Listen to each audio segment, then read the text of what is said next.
Hello, in this video I'm gonna show you how to adjust the saturation on your Sharp Android TV. To adjust the saturation, click on the menu button while you're either within some app watching videos like in YouTube or Netflix, or while watching live TV.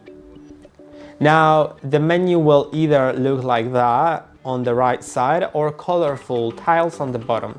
It doesn't really matter which one you see because you just need to go to picture and this menu here will look exactly the same. Now go to saturation and you can change it by clicking on left or right button. You can see how it clearly changes. And I hope that this video was helpful. Don't forget to like and subscribe, and see you in the next one.